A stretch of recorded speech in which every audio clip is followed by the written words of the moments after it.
ভক্ত এবং ভক্তিমতী মায়েদের শ্রীচরণে আমার শত কোটি প্রণাম। আজ যে পালাটি আপনাদের সম্মুখে এনেছি, এই পালা ভাষা বলার মতো এই অধমের হতে সম্ভব নয়। আজ সেই সাধক বিল্লমঙ্গল ঠাকুর যার এই কাহিনী পালা আজ আপনাদের সঙ্গে গানে গানে আমি কিছু কথা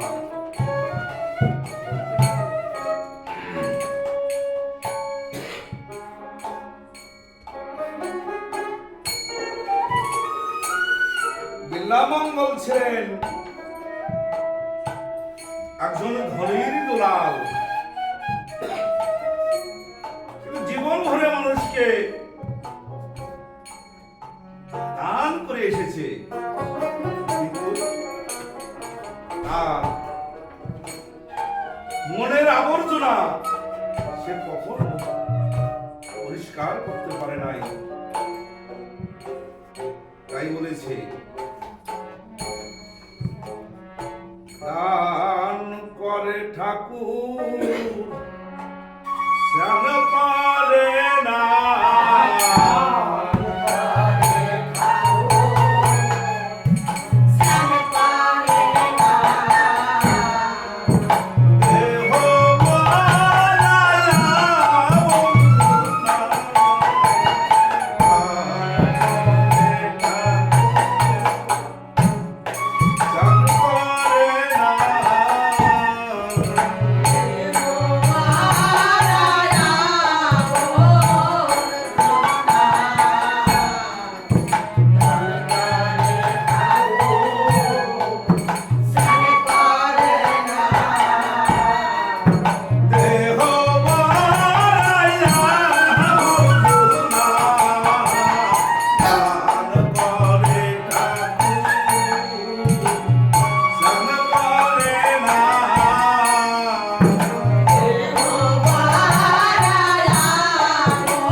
জীবনে কাউকে ভালোবাসিনি, কিন্তু বিল্লমঙ্গলকে কেউ ভালোবাসতে পারেনি। তবে হ্যাঁ, বেসেছে একজন, তিনি হচ্ছে সনাতনের স্ত্রী, নাম তার চিন্তা দেবী।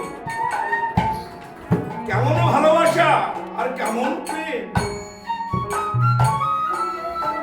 আর চিন্তায় অচিন্তায় ঠাকুর ও হইলাই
হয়েছে। আর চিন্তা দেবী কৃষ্ণ বিনা নদীতে জল আনতে যাচ্ছে একটা কলসি কাঁধে। কিছু পথ যেতে যেতেই বিল্লামঙ্গল চিন্তা দেবী দেখতে পাই সম্মুখে বিল্লামঙ্গল। চিন্তা বলছে ঠাকুর, দেখি ঠাকুর তুমি আমার পিছন করে কেন আছো? আমার যে বড় বদনাম হয়ে যাবে, আমার বড় কলঙ্কিত হয়ে যাবে ঠাকুর, তুমি আমার পিছন করে এসে না। বিল্লামঙ্গল বলছে চিন্তা, আমার জন্য যদি তোমার যদি একটু বদনাম হয় চিন্তা জানো আমি না তোমাকে ভালোবাসি। চিন্তা বলছে ঠাকুর তুমি কি বলছো? একথা শোনা যে আমার মহাপাপ। তুমি তো জানো না ঠাকুর, তাহলে একটি বার শোনো।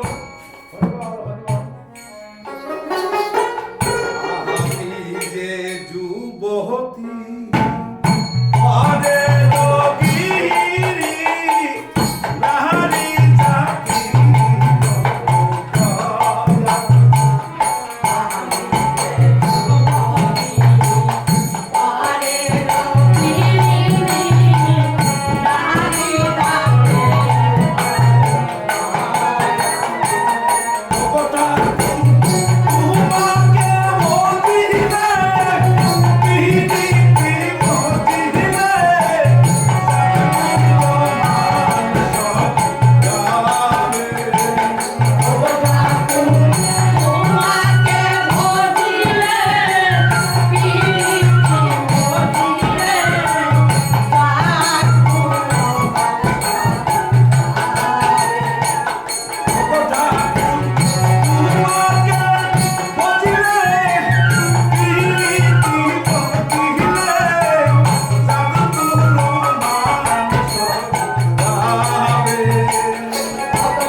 আমার জন্য যদি তোমার একটু কলঙ্কিত হয় না, তবে তুমি আমাকে ভালোবাসতে বলো। চিন্তা দেবী বলেছে না ঠাকুর আমি তোমাকে ভালোবাসি না। যখন এই কথা বলেছে বিল্লামঙ্গল বলেছে ঠাকুর চিন্তা দেবী তুমি যদি আমাকে ভালো না বাসো, আমার এই ভালোবাসার মর্যাদা যদি তুমি না দাও, তাহলে আমি আত্মত্যাগ করিব। আর এই আত্মত্যাগ তাই হবে তুমি। যখন এই কথা বলেছে চিন্তা দেবী বলেছে না ঠাকুর আমার জন্য তোমার মরতে হবে না, তবে আমি কথা দিলাম আমি তোমাকে ভালোবাসি। ঠাকুর কিন্তু জীবন ভরে আমি যা বলবো তোমার তাই শুনতে হবে। বিল্লামঙ্গল বলেছে হ্যাঁ চিন্তা আমি তোমাকে কথা দিলাম, জীবন ভরে তুমি যা বলবে আমি তাই বলো। চিন্তা আমার কি করতে হবে?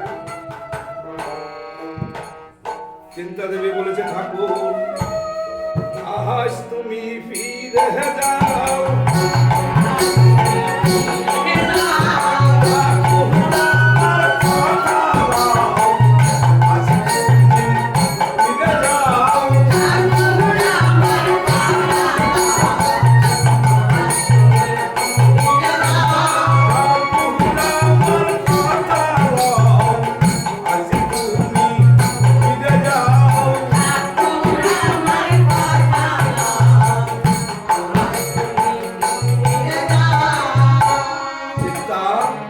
আমি ফিরে যাব, তবে বলো কবে কোন দিন আমি আসবো?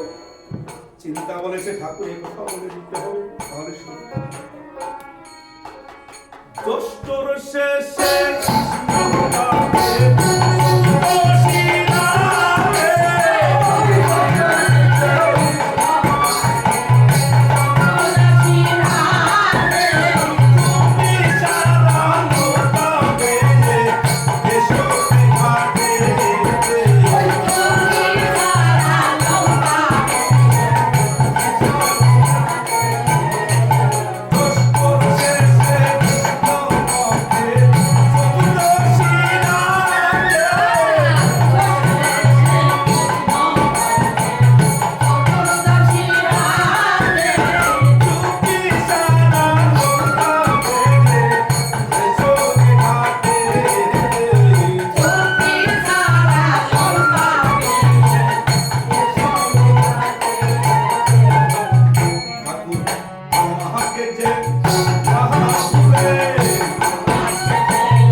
ছিল একমাত্র পিতা, শুনেছি ছেড়ে আমাকে ছিল জমিনের মতো চলে গেছে। যখন এই কথা বলেছে, চিন্তা দেবী বলেছে ঠাকুর তাহলে তুমি বাড়িতে যাইয়ে আত্মস্বজনকে নিমন্ত্রণ করে তোমার পিতার ভুরি ভোজন শেষ করে তুমি আবার আমার কাছে চলে এসো। যখন এই কথা বলেছে, বিল্লা মঙ্গল বাড়িতে গিয়ে আত্মীয় স্বজন নিমন্ত্রণ করি তার পিতার ভুরি ভোজন শেষ করি অচৈতন ভাবে পড়ে গিয়েছে। হঠাৎ করে মনে পড়ে গেছে চিন্তা দেবীর কথা। দেখি আমাকে যে চিন্তা দেবী যেতে বলেছি, না আমি যাব, আমি চিন্তার কাছে যাব। অমাবস্যা ঘোর অন্ধকার, আকাশে বিদ্যুৎ চমকাচ্ছে, জোনাকিরা টিপ করে তারা হচ্ছে। তা সাহায্যে বিল্লাম ধীরে ধীরে যাচ্ছে চিন্তা দেবীর কাছে। কখনো বক্ষর মধ্যে পড়ে যাচ্ছে, কখনো কাটার মধ্যে পড়ে যাচ্ছে। চিন্তা দেবীর বিল্লাম মঙ্গলের কোনো হরিগান কিছু কুলে এসে মাঝিকে দেখছি, ও মাঝি, মাঝি আমাকে পার করে দাও। আমি কোন চোর ডাকাত নই, আমি তোমাদের বিল্লাম মঙ্গল। আমি চিন্তার কাছে আমাকে পার করে দাও মাঝি। কোন মাঝির সারা শব্দ কিছু হঠাৎ করে বিল্লা মঙ্গল দেখতে পায় একটা কদলী গাছ বিল্লা মঙ্গলের দিকে ধীরে ধীরে ভেসে আছে। কিন্তু বিল্লা মঙ্গল তাকে কদলী গাছ মনে করেছিল। কদলী গাছ নয়, একটা মানুষের মরা পচা গলিত দেহ বিল্লা মঙ্গলের দিকে ধীরে ধীরে ভেসে আছে। বিল্লা মঙ্গল ওই মানুষের মরা পচা গলিত দেহ একটা কদলী গাছ মনে করি বুকের মাঝে নিয়ে দুই হাতের সাহায্য কৃষ্ণমীনা নদী পার পেয়েছে। বিল্লা মঙ্গলে দেখতে পাই চিন্তা দেবের দ্বারে বন্ধ করা। বিল্লামঙ্গল বলেছে, ও চিন্তা, তুমি কেন গেট বন্ধ করে রেখেছো? আমি যে তোমার কাছে আসবো। হঠাৎ করে দেখতে পারে পাঁচিলেতে একটা রজ্জু ঝুলে আছে। বিল্লামঙ্গল বলেছে, ও চিন্তা, তুমি আমার জন্য রজ্জু ঝুলে রেখেছো?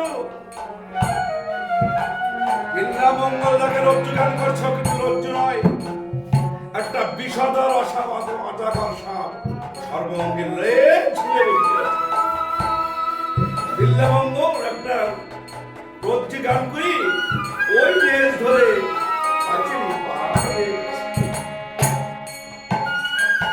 গিয়ে দেখতে পায় চিন্তা দেবীর গেটে দাঁড়ানো বন্ধ করা। আর বলছে, ও চিন্তা,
সম্মুখে বিল্লামঙ্গল, দেখি ঠাকুর এত রাত্রি। বিল্লামঙ্গল বলেছে, কেন চিন্তা, তুমি আমাকে আসতে বলেছি, এই তো এসেছি। আচ্ছা ঠাকুর, তোমার সর্বঙ্গে দুর্গন্ধ। বিল্লামঙ্গল বলেছে, কই কই চিন্তা, আমি তো কিছু পাচ্ছি না।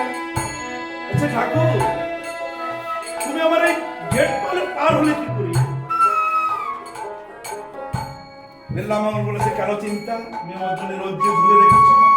আমি তো রজ্জুর সাহায্যে এসেছি। রজ্জু, চলো তো তোমার কেমন রজ্জু? চিন্তা দেবী এসে দেখতে পায় সর্বমঙ্গলা বিষধর অজাগর সাপ সর্বঙ্গে লেজ ঝুলে বসে আছে। বিল্লামঙ্গল যেমন প্রেম, তাকে কখনো সংশয়। চিন্তা দেবী বলছে, আচ্ছা ঠাকুর, তুমি এই কৃষ্ণ বিনা নদী কেমন করে পার হয়ে এলে ঠাকুর?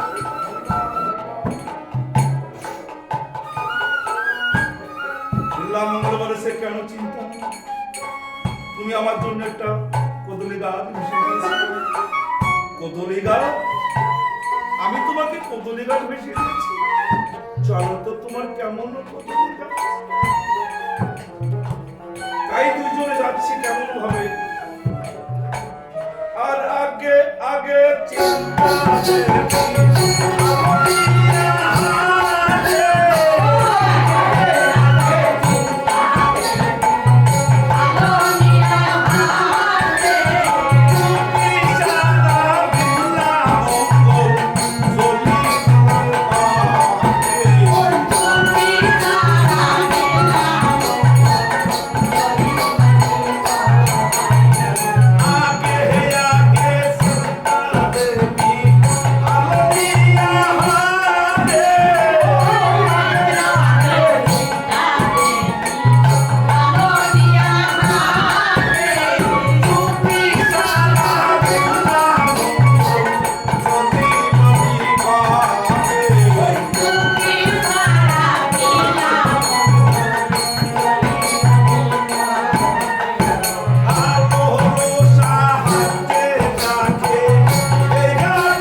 এ কি তোমার কদলি গাছ? চিন্তা, এই তো আমার কদলি গাছ। চিন্তা দেবী সকল কিছু বুঝতে পেরেছে আর বলছে, ঠাকুর চলো চলো তোমাকে গঙ্গা স্নান করে নিয়ে এসি। ঠাকুর যখন এই কথা বলেছে আমি বলেছি, চিন্তা গঙ্গা স্নান আমার চিন্তা, আমি এই জীবনে যত পাপ করেছি হাজারবার গঙ্গা স্নান করলে এই পাপ আর যাবে না। চিন্তা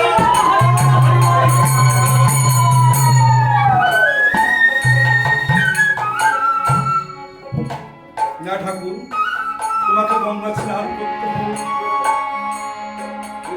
বিল্লামঙ্গল বলেছে, চিন্তা তুমি আমাকে যা বলো আমি তাই শুনবো, কিন্তু এই গঙ্গা স্নান করতে আমাকে তুমি বলো। চিন্তা দেবী বলেছে, ঠাকুর তুমি আমাকে কথা দিয়েছিলে না, জীবন ভরে আমি যা বলবো তুমি তাই শুনবে। যখন এই কথা বলেছি বিল্লামঙ্গল বলেছে, চিন্তা আমি তোমাকে কথা দিয়েছিলাম জীবন ভরে তুমি যা বলবে আমি তাই শুনবো। বিল্লামঙ্গলকে গঙ্গা স্নান করে নিয়ে চিন্তা দেবী বাড়িতে একখানা আসন বসিয়ে ওখানে বিল্লামঙ্গলকে বসিয়েছে।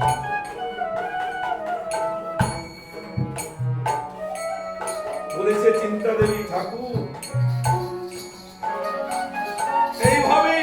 এইভাবে আমার সনাতনকে আমি একদিন আসনে বসিয়েছিলাম, তাকে মনের মতো করে আমি সাজিয়েছিলাম, কিন্তু চিরজন্মের মতো আমাকে ছেড়ে চলে গেল।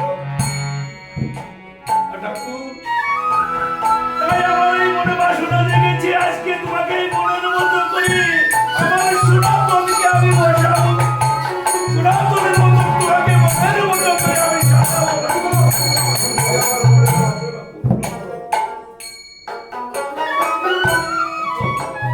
যখন এই কথা বলেছে, হরিবল হরিবল হরিবল হরিবল হরিবল হরিবল,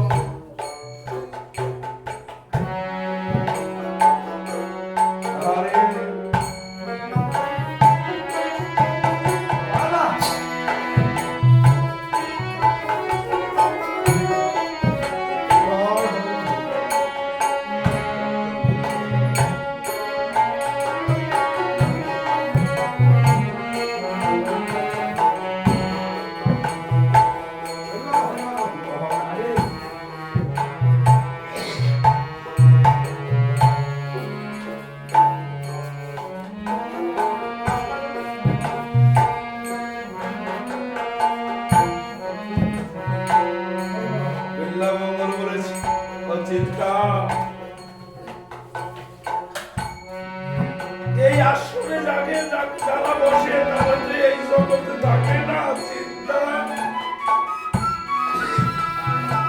তারা তো মধুর বৃন্দাবনে চলে যায়, আমি তো মধুর বৃন্দাবনে যাব না। চিন্তা আমি কেন এই আসরে বসবো? যখন এই কথা বলেছে চিন্তা বলেছে, ঠাকুর ঠাকুর তুমি কি জানো, ঠাকুর তুমি কি জানো তোমার যে জীবনের বেলা চলে যাচ্ছে,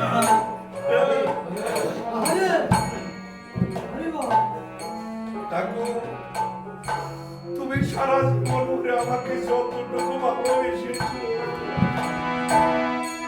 এই ভালোবাসার নাম নিয়ে যতটুকু চোখের জল ফেলেছো, এই এতটুকু ভালোবাসার এতটুকু চোখের জল যদি তুমি গোবিন্দকে দিতে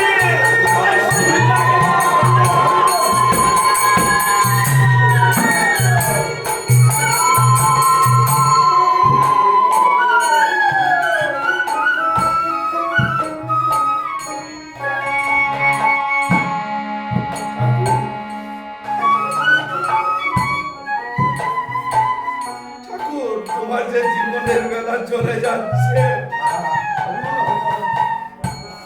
জীবনের বেলা চলে যাচ্ছে ঠাকুর। তোমার কখনো ঘাটে বাঁধি সে তোমাকে ডাকবি, সেদিন চলে যেতে হবে।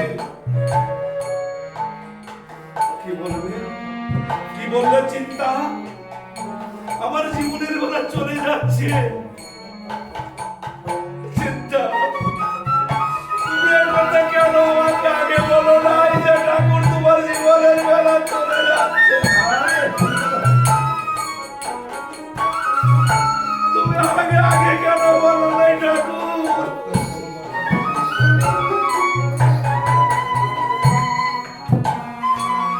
চিন্তা, চিন্তা, তুমি দাও, তুমি দাও চিন্তা, তোমার মনের মতো করে আমাকে সাজিয়ে আমি সেই গোবিন্দের পথে যাব।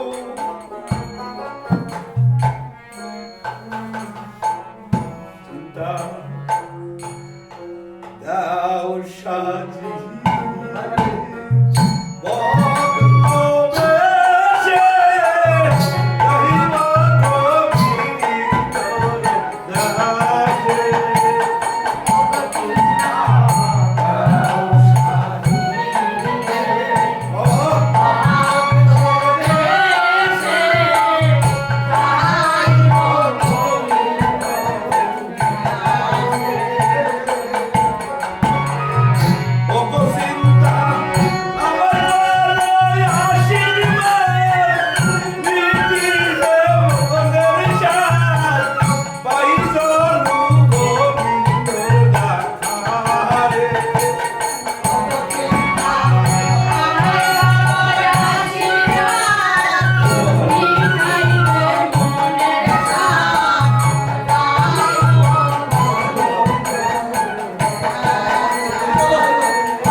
যারা গোবিন্দর পথ দেখিয়ে দেয় সেই নাকি গুরু হয়। আমি তোমার গুরু হতে পারি, কিন্তু আমি তোমার গোবিন্দ নয়। তোমার যে গোবিন্দ উদ্দেশ্যে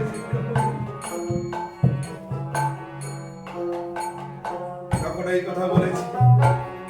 আর চিন্তা, আমি যাব, আমি গোবিন্দর দেশে যাব।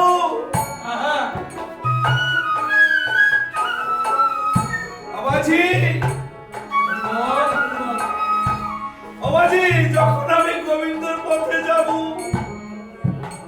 যেতে যেতে যদি আমার গোবিন্দের সাথে আমার দেখা না হয়,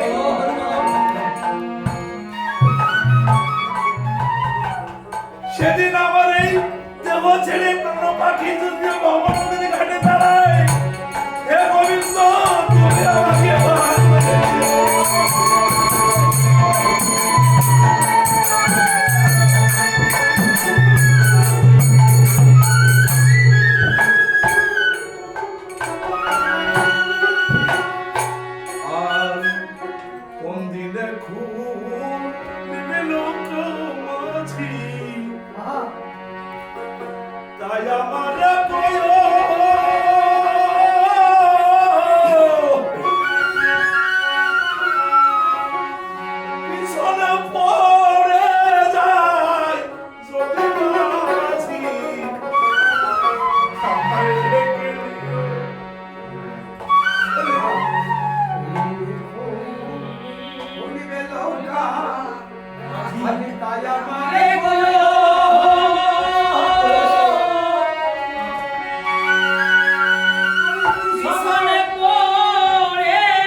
আমায় দেখে নিও।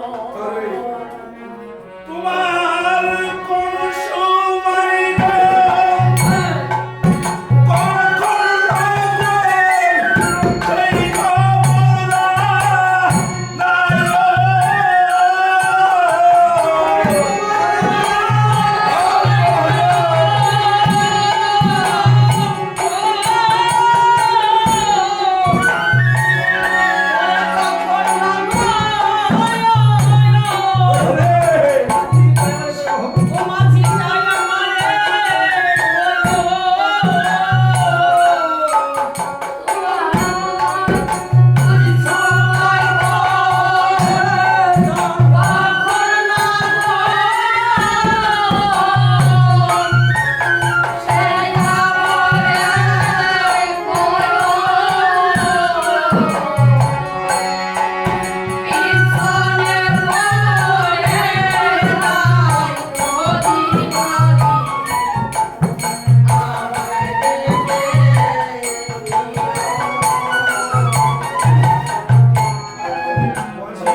যদি মাঝি আমায়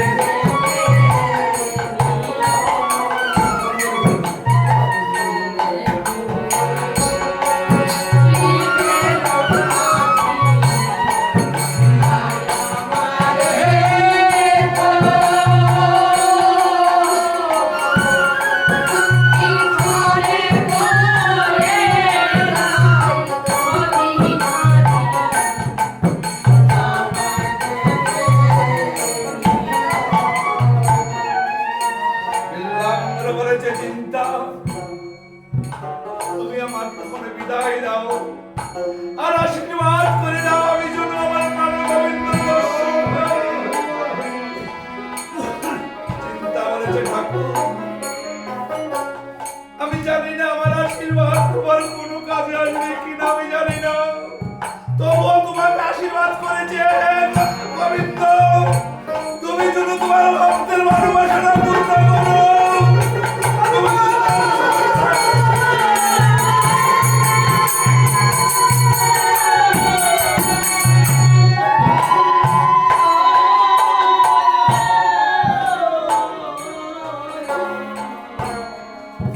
মঙ্গলের মতন আর একজন ভক্ত তার নাম হচ্ছে বন্ডি তিনি প্রতিদিন গোবিন্দ সেবা ভক্ত সেবা না করে উনি কোনদিন নিজে একটু জহম তাই প্রতিদিন উনি একজন রাজন অতিথিকে সেবা দিয়ে উনি নিজে সেবা করতেন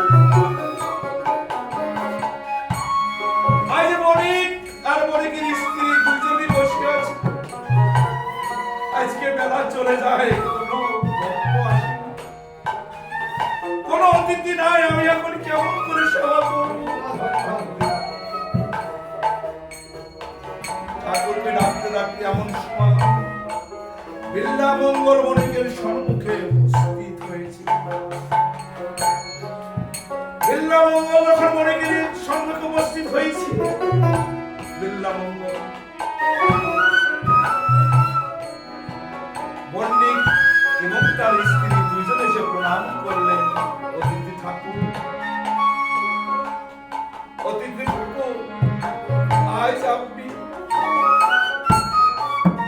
আমার কাছে অতিথি সেবা করবেন আপনি অতিথি সেবা না করে কোনো নিজে গ্রহণ করি না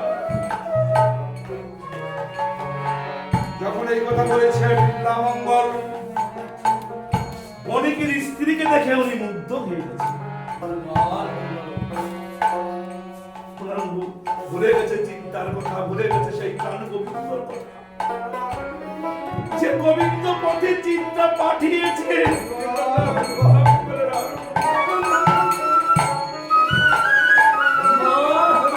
যখন এই কথা বলেছে বিল্লামঙ্গল বলেছে শোনো বণিক আমি তোমার অতিথি গ্রহণ করতে পারি তবে আমার একটা শর্ত পালন করতে হবে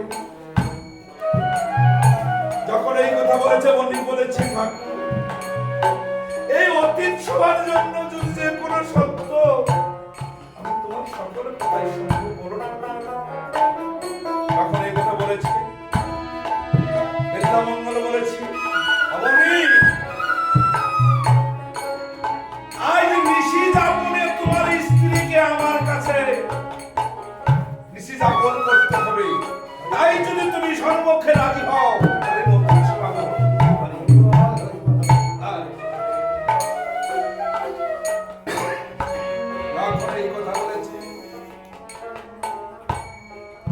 বলছে ঠাকুর এ গোবিন্দ আজ কোন পরীক্ষায়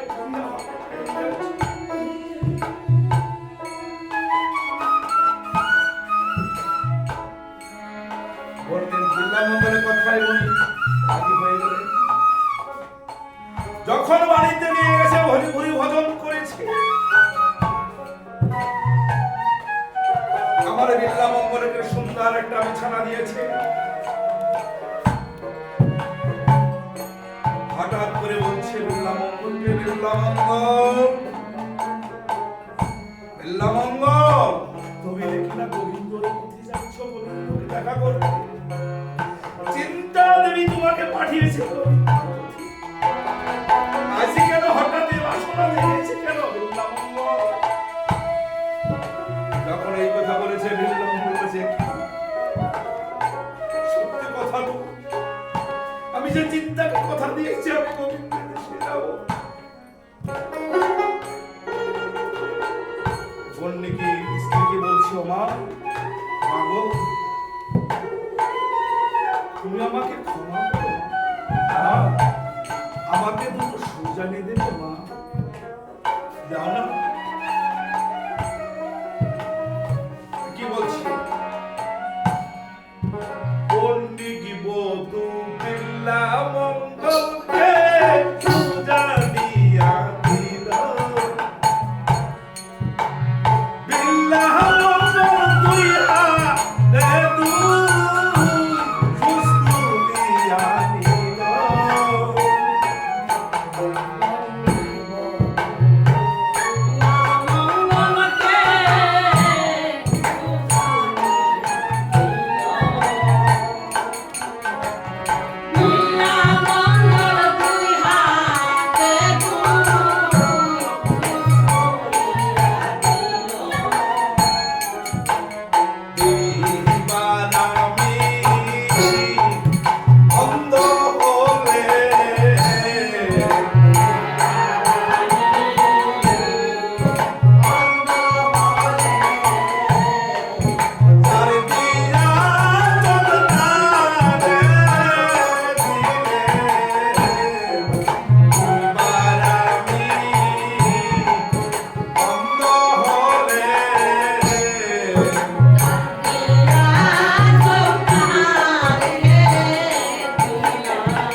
ঠাকুর, এ তুমি কি করছো ঠাকুর?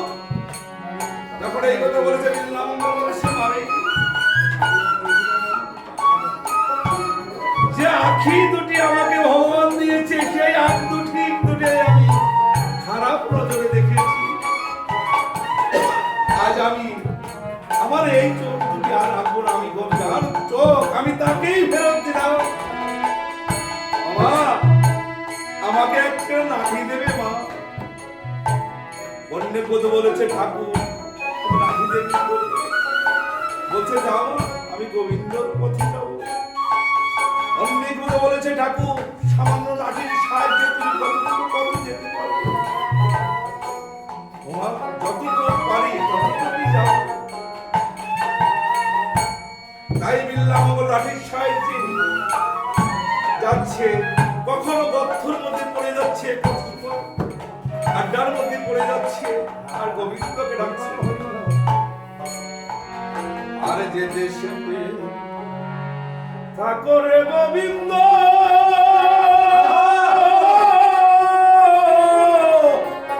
সে দেশ কত কত দূর।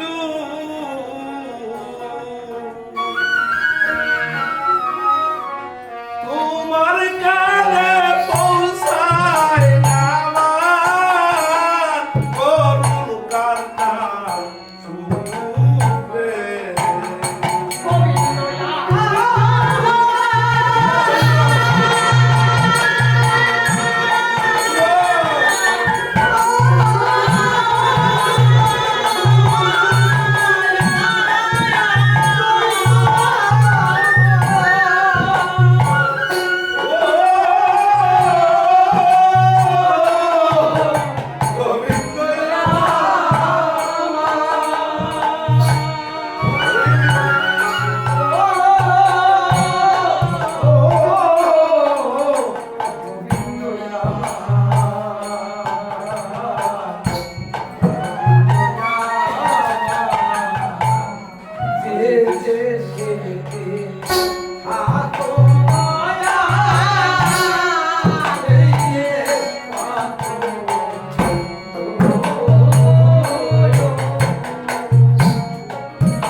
প্রাণ গোবিন্দ একটা বালক সেজে এসে আমার বিন্দুমঙ্গলের স্বপ্নে কিনে বলছে,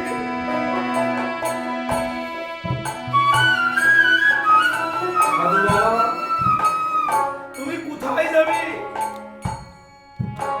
তখন এই কথা বলেছি, কে তুমি? আমি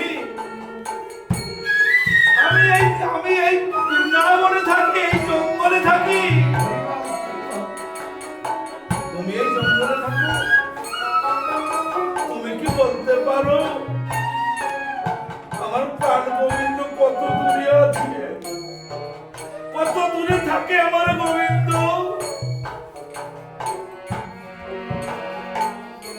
ভালো বলেছে।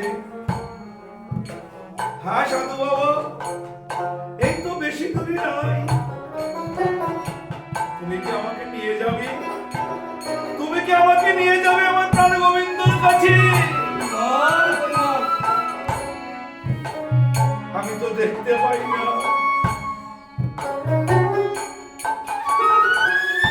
তাই বিল্লামঙ্গলকে কি করেছে আমার গোপাল?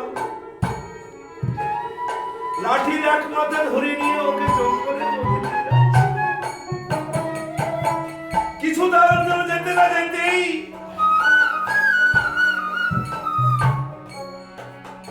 আমার গোপাল বলেছে, বিল্লামঙ্গল এই তো আমি তো এখানেই। বিল্লামঙ্গল যখন এই কথা বলেছে, বিল্লামঙ্গল বলেছে, কে কে তুমি? আমি তোমার গোবিন্দ।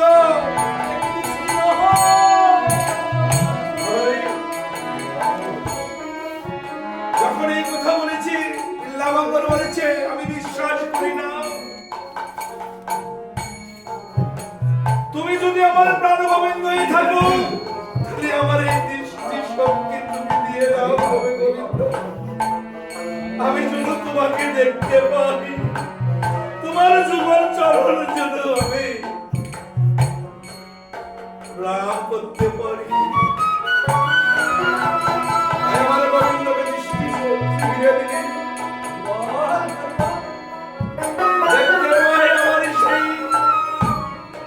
আমার সেই প্রাণ গোবিন্দ মোহনবাসী নিয়ে দাঁড়িয়ে আছে। বিল্লামঙ্গল বলেছে,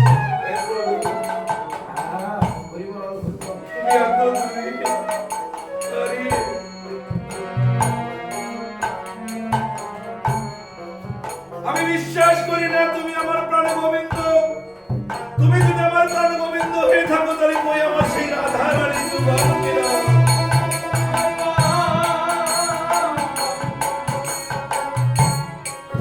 এই দেখেছে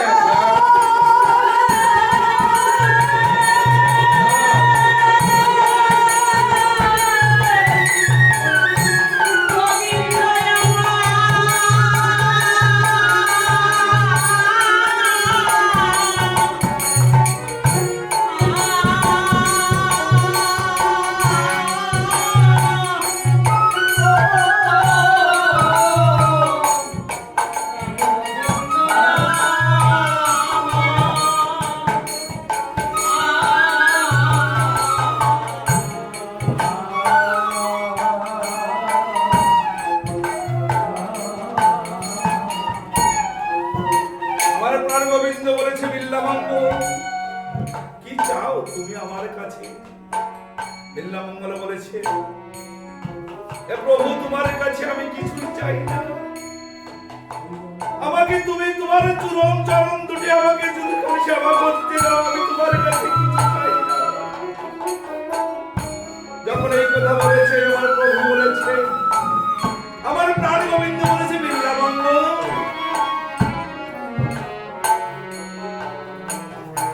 তোমার যদি এই যুগল চরণ সেবা করতে হয়, তাহলে বিল্লামঙ্গল তুমি সেবা করো যে সবাই চিন্তা দেবীর কাছে যে তোমাকে আরো পথ দেখিয়েছে।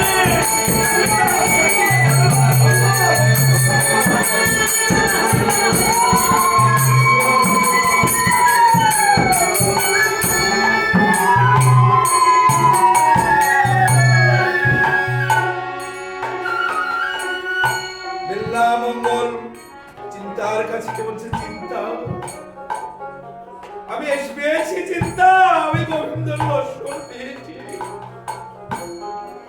পেয়েছো ঠাকুর, ঠাকুর তোমার যুগল চরণ দুটি আমাকে তুমি হরি বল, হরি বল।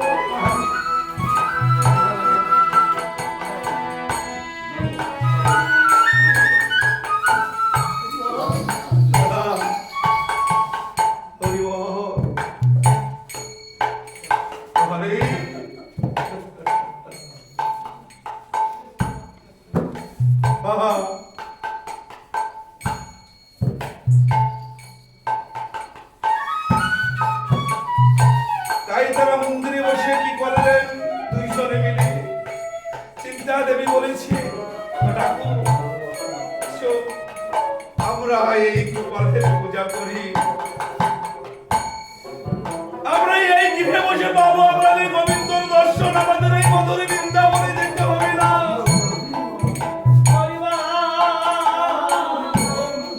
আরে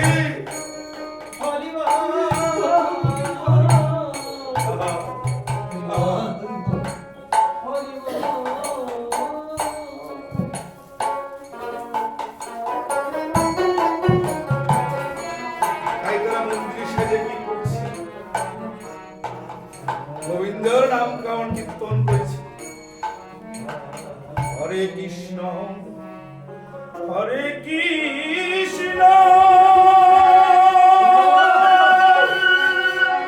ও কৃষ্ণ কৃষ্ণ হরে হরে